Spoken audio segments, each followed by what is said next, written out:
Here for you all along.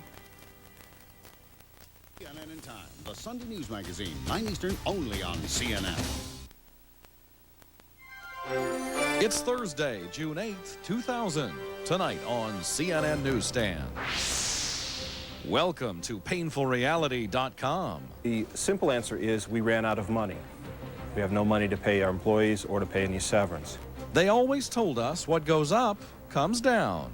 The latest on the websites that have become casualties of the dot-com demise. Has the internet bubble gone bust? This is one of those cases that literally is unfolding before our eyes. The latest on the string of disappearances and now bodies. Investigators linked to a suspect known as the slave master. We know that we've got 5 bodies. We know that all 9 people have links to him. You can probably draw your own conclusions to that. Surfing the net gets scary. We have to make sure that technology works for us and not against us. Who's watching where you go? What they can do with what they know? Call in or email your questions and concerns. CNN's Greta Van Susteren joins us for an interactive discussion on internet privacy. CNN NewsStand with anchor Perri Peltz in New York.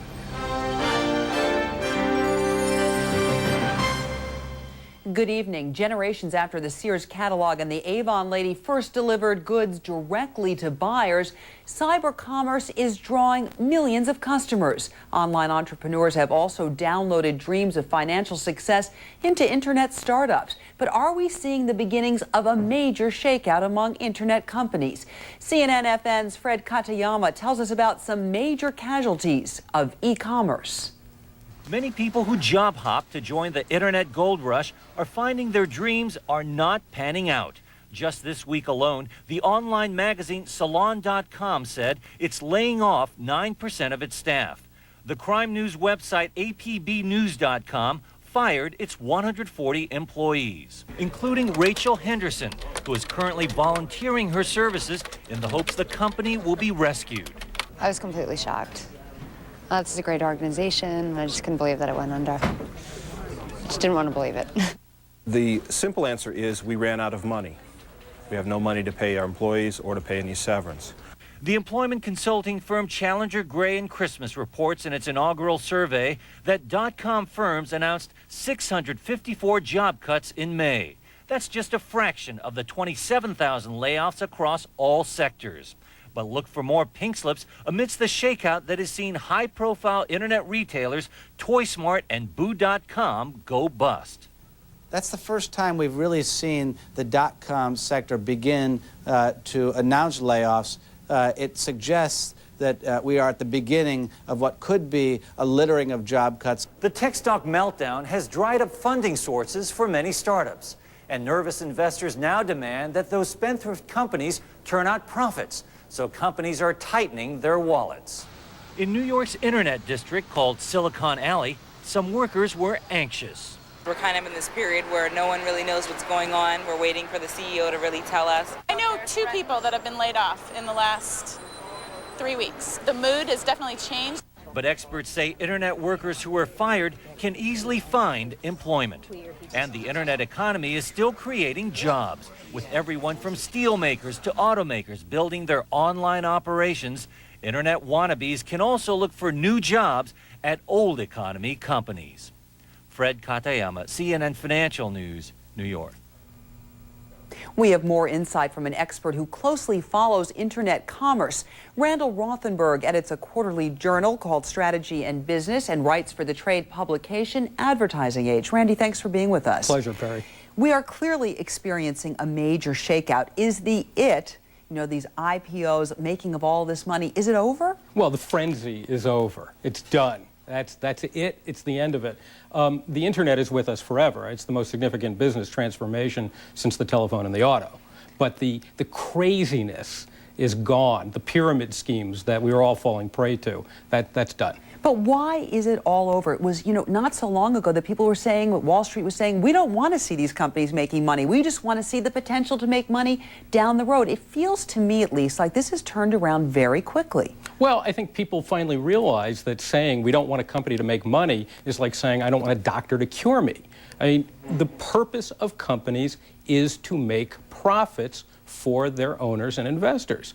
And that is what the owners and investors are finally coming around to. Patient capital can't remain patient for that long. It's interesting, though, Randy, because a lot of people obviously bought into those models, bought into that kind of thinking. Why is it not possible that this is going to turn back around again? Well, you know, it could. Tulip mania has a habit of returning with relative frequency.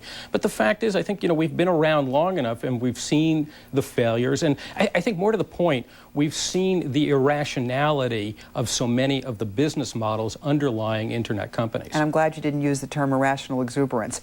We know that the internet is not going away. So who are the winners in all of this? I think the winners will largely be existing, well-run companies that have begun to adapt e-processes into their main lines of business. They're the ones who are well-run, stable, make a lot of money, and they're the ones who are going to be buying up all the failing internet businesses and kind of rolling their infrastructure and their capabilities into their existing businesses. At a much less expensive price than obviously was happening a year ago. At a much, much less expensive price. I mean, I think the next year, certainly the next 2 years, we'll see a phenomenal pace of roll-ups, just serial acquisitions of failing companies by existing, strong brick-and-mortar companies. Okay, so Randy, when this shakeout is all over, whether it's a year or 2 years, what does the dot-com scenario, the scenery, if you will, what does it look like?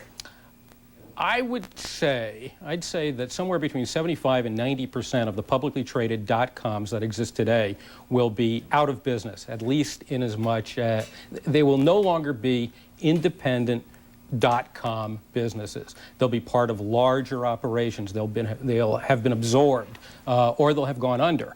And that a couple of them will survive and thrive, and they will join the major companies of the Dow. Randall Rothenberg, on that note, let me say thank you. We appreciate your time. Thanks. Randall Rothenberg from Strategy and Business. A new poll finds Americans still have a lot of faith in businesses connected to the information age. 78% of those responding to a CNN USA Today Gallup poll said the so-called new economy has been good for the country. Only 15% said it has not. We'll have more this weekend on CNN.com. Please join me at 12:30 p.m. Eastern Saturday or 4:30 p.m. Eastern on Sunday. Still ahead, the underbelly of the internet. There's certainly a sex angle to this case. There's an internet angle to this case. There's also a developing financial angle to this case. New facets of a murder investigation. And later, your concerns about internet privacy. Now's the time to call in or email. The address is greta.newsstand@cnn.com. Or call 404-221-1855.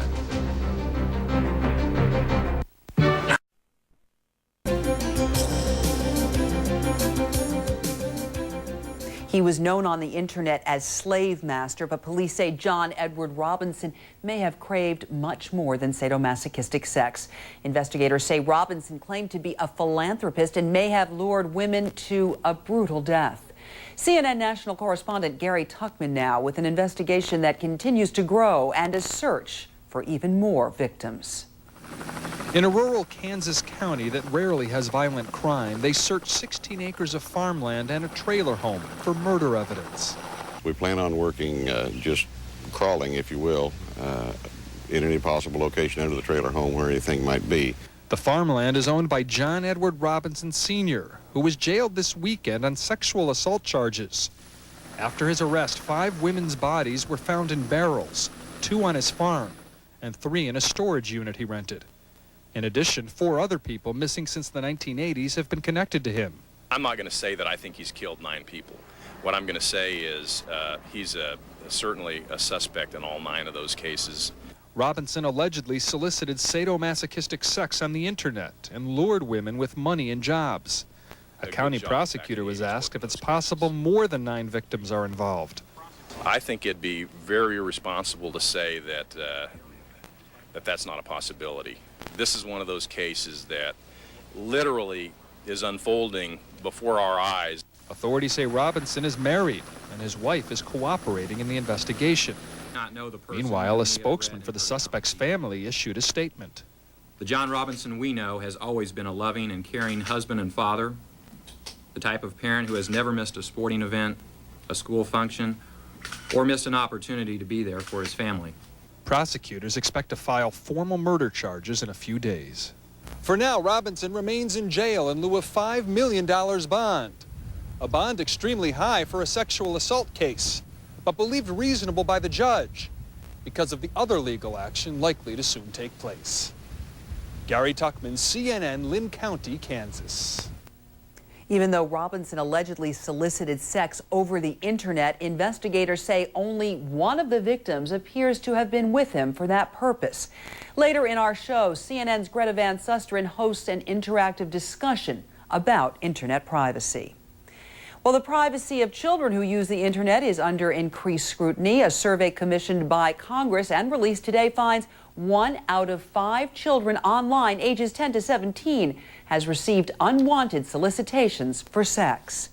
Another government survey out today finds cocaine, marijuana, and tobacco use among high school students increased during the last decade. But the Centers for Disease Control and Prevention reports fewer teens say they have sex, carry weapons, or don't wear a seatbelt. Coming up next on Newsstand, it's one of the most common pesticides in the United States, used in both gardens and homes. But is it doing more harm than good? And going online before taking off, we're going to tell you about a new website that touts it could save you cash on your airline tickets.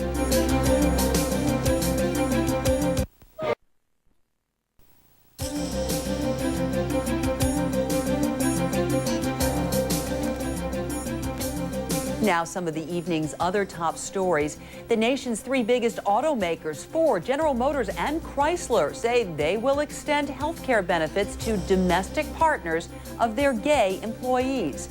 Partners must reside in the same household, and the relationship must be more than 6 months old.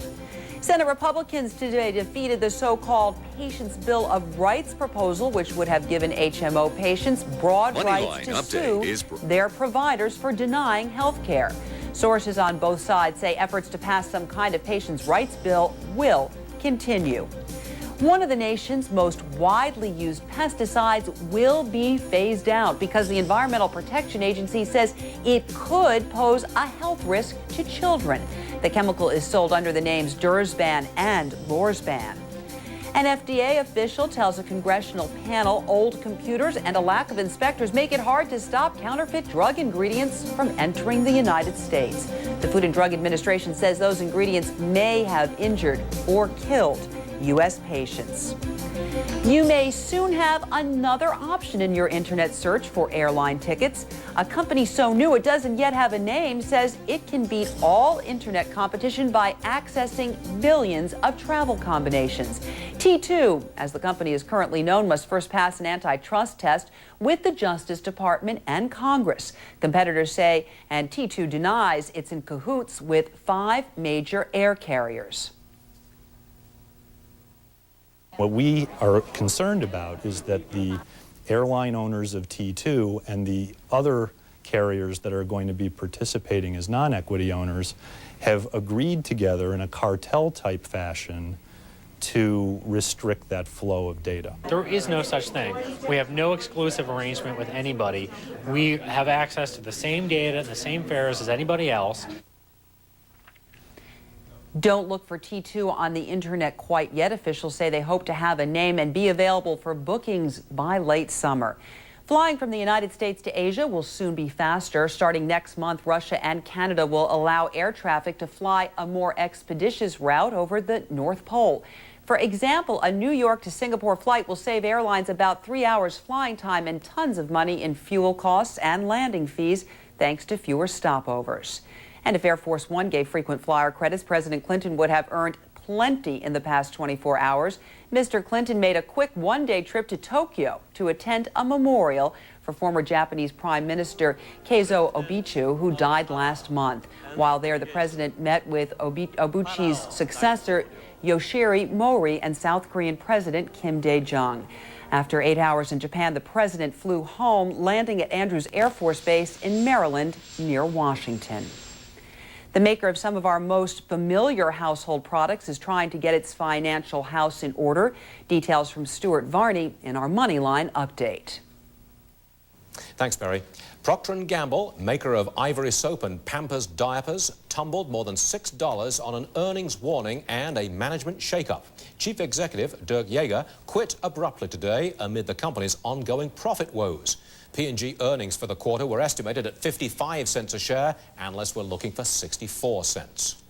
They tried to accelerate the sales growth too quickly and lost sight of the earnings side of the equation. Their expenses rose too quickly, and consequently, they disappointed investors. Procter & Gamble's latest setback, along with weakness from Microsoft, weighed on the blue chips. The Dow Industrials were in trouble right from the outset, and the downward spiral continued as the trading day grew older. The blue chips lost 144 points to close at 10,668. Things started off a little brighter over on the NASDAQ, but a late-day sell-off, along with losses by Microsoft and Intel, led to a loss of 13 points. The composite index down to 38.25. Investors found some solace in the bond market. The 10-year note gained 5/32 seconds. The yield there 6.13%, and the 30-year long bond was up a quarter point. That pushed the yield down to 5.89%. That is tonight's Moneyline update. Newsstand will be back in just a moment. Moneyline Update is brought to you by Sun America, the retirement specialist. How are you spending your retirement?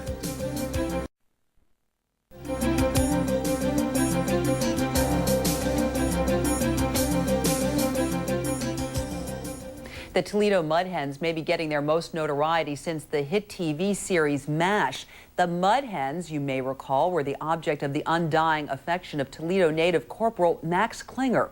The Atlanta Braves' controversial relief pitcher, John Rocker, has finally reported as ordered to the Class AAA Richmond Braves. The Richmond team is on a road trip to Toledo, and that's where CNN's Ed Garston joins us now. Hi, Ed. Hi, Perri. Well, Max Klinger would have been very upset tonight. The Toledo Mud Hens lost 10-4, so the Richmond Braves didn't need a closer, but they were apparently happy to see John Rocker. He came all by himself, apart from the team. The team arrived yesterday. There was a police escort. He joined the team at their hotel, came on the field, did all the things all the other players do. He ran, he stretched, he threw the baseball around a little bit. He chortled with his friends, and they all seemed pretty glad to see him. The only thing he didn't do is pitch tonight. His manager says he will pitch tomorrow night. We talked with assistant Atlanta Braves general manager, who said that the demotion really had nothing to do with his run-in with a Sports Illustrated reporter. He said the demotion was purely based on performance. But he just didn't have the fine control and command that it's necessary, we think, to get hitters out the big leagues consistently.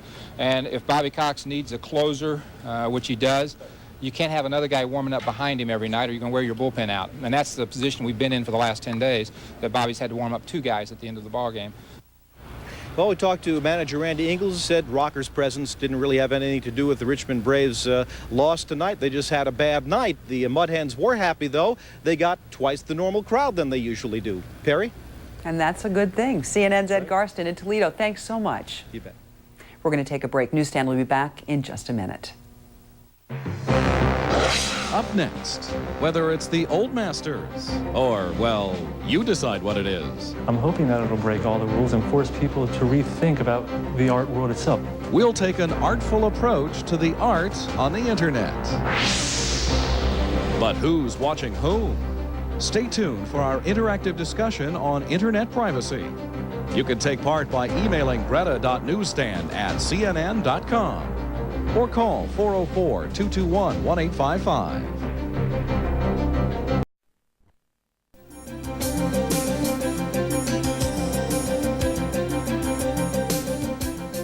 In the midst of our .com fascination, the internet is where it's at for cutting-edge music, film, and now the latest wave of contemporary art. Internet art, online creations where the artist's palette is a PC, has gone mainstream. Some critics, though, question whether it's art at all. There's nothing like a museum, a walk into the world of art, a glance of a Renoir, the feel of a Picasso, the beauty of a Degas. Oh, but what about the long lines, the wait, the inconvenience? Thanks to the internet, you can bring the museum to your home and enjoy the old masters in the comfort of your own living room by logging on to sites like metmuseum.org. Or you can visit your computer for a different kind of art experience. The internet has given birth to its own genre of art. It is appropriately called internet art. It looks something like this. It sounds like this. And most importantly, it is interactive. What I find kind of exciting about being an internet or new media artist is that you are essentially the Picasso or James Joyce of your age. This is Mark America. The former bike messenger supports himself as an art professor and is himself an internet artist. For America, breaking the rules is what internet art is all about. That's why I love it. I'm hoping that it'll break all the rules and force people to rethink about the art world itself. What is the art world and what does it mean to be an artist? Maybe it's just someone who wants to create an elaborately constructed homepage, put it up on the web, and attract viewers from all over the world. And people the world over are visiting fakeshop.com, an internet art site that combines video conferencing, live videos, live audio to produce what the website's 3 artists hope is an artistic experience. So Jeff, show me what you do. Create for me. It's a sketchbook of the hierarchical structure of the site, mapping out. This looks more like a chemistry exam. Fakeshop.com insists this is far more creative. We've chosen the tools that we're using to create an emotional response with an audience. For the past few years, internet art was available only on the internet. Websites on a good day logging a few hundred visits. But that has all changed. Every 2 years, the Whitney Museum, one of the most important showcases of contemporary art, presents what it feels is the best art produced in America. In the biennial 2000, the Whitney chose to include 9 internet artists, including Mark America and Fake Shop. The Whitney calls, big time. How did it feel to get that call? Being the first time they're including this new medium, it was quite an honor to be involved in it. Most internet artists have been exhibiting their work in the cyber backroom. And now the Whitney is exhibiting some of their works. Why did you decide to include the internet artists? We've had a commitment to showing the work of net art. There hasn't been a very convenient way to do it until this biennial. We wanted to encourage artists to think that if they're working in that medium, they have a chance to be shown on a national platform. Despite the prestige of the Whitney, internet art has plenty of critics, people who say the work is anything but art, only a jazzed-up website. Michael Kimmelman is the art critic for the New York Times. The question is whether or not these, as visual images, tell us anything new or interesting that we couldn't see on film or on video, or, in a painting, if this was a still image. And I think that's generally the problem with internet art. It just isn't giving us anything new except adding point-and-click technology. What would be your response then to people who are unfamiliar with this genre, who are coming into the Whitney, who walk into that room and say, this isn't art? Well, I'd say go back home or to work and look at your computer and revisit the site and spend some time with it, and you might actually get some sort of an artistic experience out of it. There was criticism of the internet art that was included at the biennial. Fuzzy pictures, the audio wasn't good, that there wasn't a clear message. What do you say to the critics? You know what it's like to have net access anywhere. It's not always reliable. The networks can have difficulties. They can be jammed and busy. So there will be glitches from time to time, but that's what the internet is today. And it's like phone calls used to be 40 years ago when you weren't really sure if you were going to maintain the connection. So, like video artists and photographers before them, internet artists are struggling to convince the art world and the cyber world of their legitimacy. Look, whether art on the net has anything like the potential that video art has remains to be seen, because essentially what makes an art form in a new technology is its ability to use that technology, not just exist on it, but to produce something that is intrinsic to the net that makes it specific to that medium.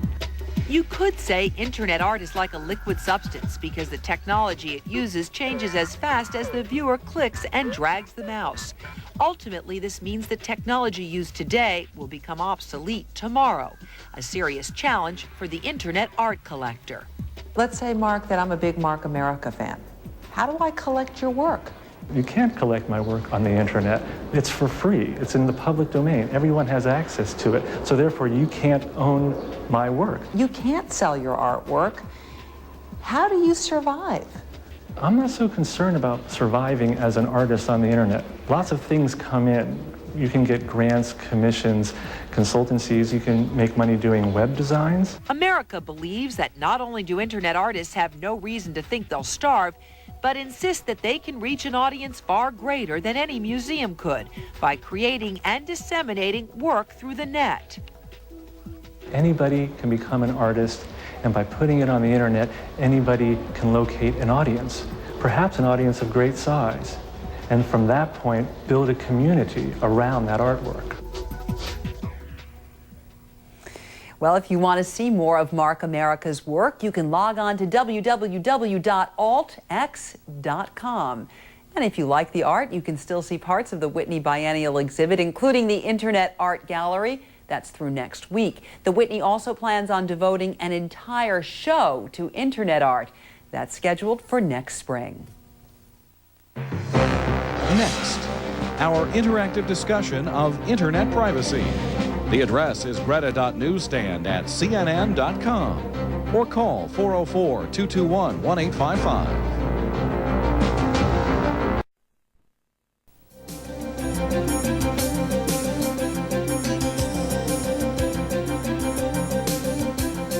Microsoft today released a patch for its popular Outlook email program. It's designed to protect against viruses such as the I love you bug that caused so much heartache last month. And there are worse things lurking on the World Wide Web. That's why we're talking about internet privacy and safety tonight. CNN's Greta Van Susteren joins us now from our Washington bureau. Greta, good evening. Good evening, Perry.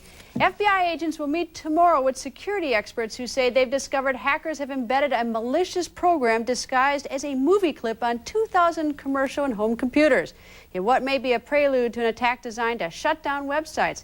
The FBI has not confirmed the threat, but it seems like a day doesn't go by without something new for computer and web users to worry about. The internet has turned the information age into the unfiltered information age. That's part of its power. Used benevolently, it brings people together. Online romances have even led to marriage. Used another way, and it might introduce you to a man like John Robinson, who police say went by the screen name Slave Master, soliciting sadomasochistic sex over the internet. The bodies of 5 women have been found on property and in storage lockers belonging to Robinson, and he's currently in custody. Stories like this one make it easy to highlight the dangers of the internet. Who do you encounter online? There are numerous sites devoted to matchmaking and romance for internet singles, and chat rooms are thriving. You've got lots of company when you log on, including millions of strangers. People you probably wouldn't let into your home, except you do because online even the most dangerous predators virtually come right on in. The FBI estimates tens of thousands of Americans have already been victims of internet stalking, repeated harassment, and threats, and invasions of privacy. Vice President Al Gore addressed the issue today in Los Angeles. Today, with changing technology, you can leave a trail of virtual footprints that are far too easy to follow. And somebody with bad intentions can follow those footprints and do you harm. I'll take your phone calls and emails about internet privacy in a few minutes. The address is greta.newsstand@cnn.com, or you can call 404-221-1855. Vice President Gore wants to make it a federal crime to buy or sell Social Security numbers for profit. He became interested in the issue after meeting the parents of Amy Boyer, who was stalked and killed last year by a man who bought her Social Security number from a website for $45. Amy Boyer's parents, Tim and Helen Remsburg, are in our Los Angeles bureau. And in our New York bureau is Perri Aftab, who's an attorney for and the executive director of cyberangels.org, an online safety and educational organization. Helen, let me go first to you. Did you have any idea that your daughter was being stalked? I had no idea whatsoever. Did you ever see since your daughter has died, have you ever seen the website that the killer had up about your daughter? I saw most of it. I had never made it all the way through. What did the website say? Just how he was obsessed with her, and he had been obsessed with her for years, and at first he loved her, and then the love turned to hate, and he didn't have a life, so he did not want her to have a life, and it talked about how he stalked us at home, all of us, for our comings and our goings, and then it also said that he realized he could not kill her at the house because he was afraid of my husband, so he had to find another place to kill her. It said much more. I mean, it was just terrible, and that's why I never read the whole thing. I couldn't get through it. Tim, what do you make of the fact that there was this horrible information on the web, threats to your stepdaughter, and no one did anything about it? What do I make of the fact? I guess, you know, it brings to our attention, all of our attention, that something needs to be done about this. Where else can you make billions of dollars and have no responsibility for anything that's written on the internet? You know, 2.5 years this material was out there, and not a phone call to anyone, by anyone, to alert anybody that this was going to happen. Tim, what would you have done had you had a chance to see that website before your stepdaughter was murdered? First thing I would have done was made Amy disappear. And after she was in a safe place, knowing that the laws protect him as far as until he pulls the trigger, I can only imagine trying to bring this thing to a head so that she could resume a normal life. Perri, is there any law that in any way prevents putting this type of material on the web, including threats? Yes.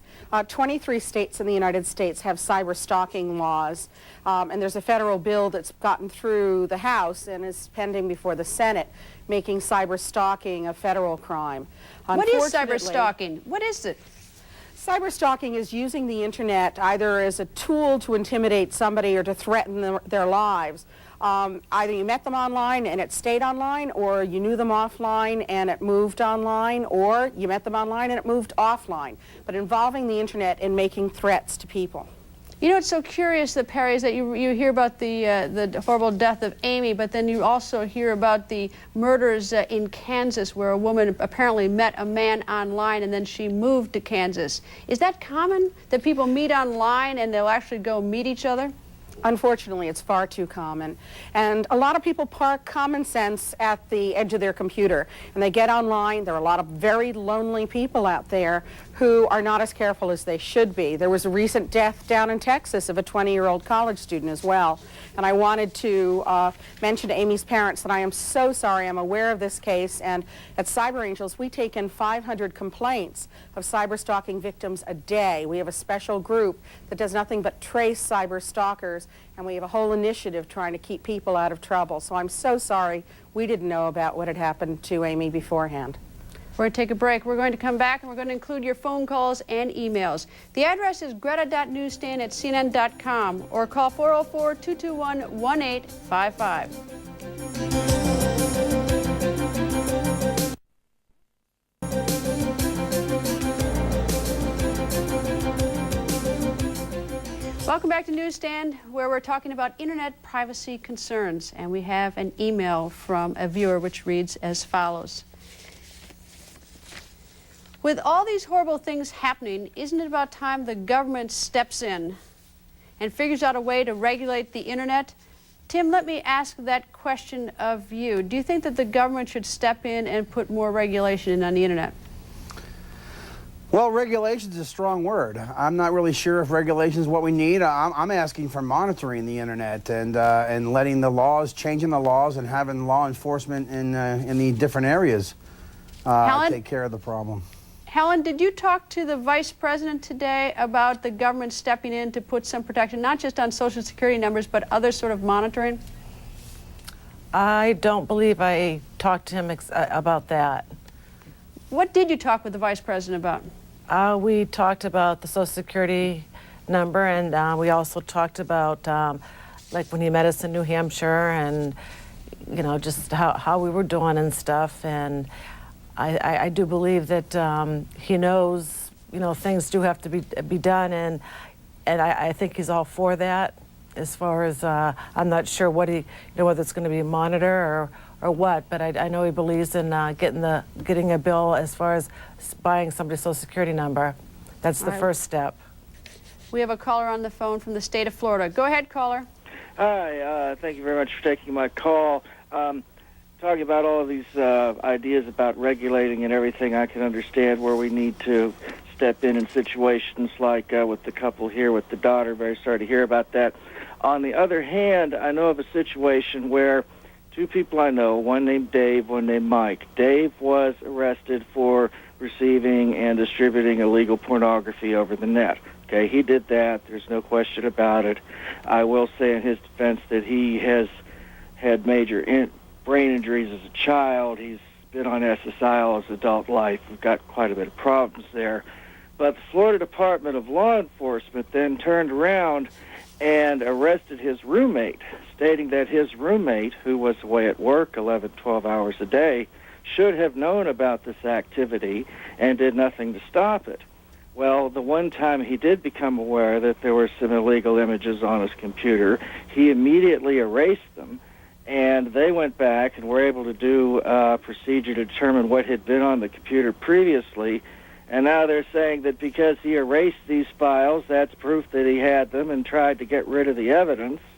And it seems that no matter what he does, it's not good enough to satisfy them. Well, let me go to Perri, who's a lawyer. Perri, a horrible problem trying to figure out who's responsible at any given computer terminal. How does the law decide who's at the keyboard, who's drawing down the pornography, who's doing the cyber stalking? Well, it's hard. You can trace the computer, but you can't always trace the person, and that's where it comes to good old-fashioned police work. Who's home at the time the computers are being accessed? When does the communication take place? Who's working? Are the lights on? And that's why it's so important that this is done properly. I have 5,000 volunteers at Cyber Angels. All of us are volunteers and trained specifically on cyber stalking help. I advise everybody to go out to switchboard.com and search for their own name and their address and their telephone number to make sure that there aren't websites like the one that had been written about Amy out there about them. All right, well, let's get another email from another viewer, and the email reads as follows. Our craving for complete access carries the risk of uninvited violation of privacy, and that's Joel. Let me go back to you on this, Perri. It seems like when you get on the internet, you're inviting everybody into your home, and you're going into everybody's home, but it's the uninvited. How do you stop that? Well, I think we have to be smart and use common sense when we're online. We shouldn't be sharing personal information with strangers. We should understand that we shouldn't be putting up profiles that give personal information about ourselves. If we're listed in a lot of the directory sites, we should get unlisted. When we use our names online, we shouldn't be open about who we really are and where we live and what our telephone numbers are. We're very trusting when there's somebody on the other side of that computer screen because we're in our home, our defenses are down, and it feels like you've got a one-on-one relationship with a person that isn't really that at all. You need to recognize that they're not your friends, they're just somebody you chat with on the internet. Helen, do you know if your daughter in any way volunteered information, was involved on the internet herself, put her address or Social Security on the internet? My daughter never used the internet. The only thing she ever used the computer for was for typing documents for school. Like she used to use Word. The Wednesday before my daughter was murdered, I went on the internet with her because she didn't even know how to get on the internet, and we were searching for airplane tickets for her to go to spring break. She had no clue how to even bring up a website, or she just never used the computer. So no, she didn't. She never sent email. She didn't know any of that stuff. Greta, it's very important that you understand that Amy never knew this young man. Yeah. She had no knowledge of his existence. It's not like there was that this guy ever asked her out and she denied him. There was never any contact between these two people, and I want to make sure that people understand that. And also that she didn't know anything about the computer, and this still happened to her. So a lot of people feel that you have to be online, you have to send email and so forth, but she never knew anything about the computer and how to do that stuff. You know, Tim, there's different kinds of, some people engage on the internet and have conversations and chats. How was it that the killer of your stepdaughter, where was his interest in her? How did he know your stepdaughter? He met her in a youth group. He didn't even meet her, actually. He was in a youth group at the church that we both attended, both families attended, back in the 8th grade. He had no interest in her at that time, but he remembered her from that time. It wasn't until Amy's sophomore year in high school, his junior year in high school, where he ended up in an algebra class with her. And when the teacher said her name, he remembered her from 2 years ago and looked at her, and it was almost instantly the obsession started to just grow and fester from there. And it just continued all through high school and into 3 years after. And we found this out after the fact on the website that he had written about her. All right, well, thanks to both my guests, or all three of my guests. It's all the time we have for now. Tomorrow on Burden of Proof, a death row interview. Gary Graham will die in the Texas death chamber on June 22nd unless Governor George W. Bush steps in and stops the execution. That interview tomorrow at 12:30 p.m. Eastern. Now back to Perri in New York. All right, Greta, thank you very much. Sports Tonight is coming up next. Here's Fred Hickman from the CNN Sports Illustrated newsroom with a preview. Sports Tonight is positively devilish. That's because the New Jersey Devils have a chance to drink from Lord Stanley's cup. Yes, we'll have the highlights. Our Peter King reports Steve Young's playing days have come to an end. We'll have the latest. John Rocker's stab at being a stockbroker ends before it has a chance to begin. He reports to the minors, and we were there. Also, a good old-fashioned pitcher's duel in baseball between Pedro Martinez and Bartolo Colon. Join us for each and every strikeout. Well, maybe not every strikeout. Next. This week, CBS's new series Survivor got higher ratings than ABC's previously unbeatable Who Wants to Be a Millionaire. Tomorrow, we're going to see why that may not be such a surprise. Reality-based shows where the contestants live together, fall in love, and betray one another for money actually got a head start in Europe. The genesis of a hit tomorrow at 10 p.m. Eastern. I'm Perri Peltz. Good night from the newsstand.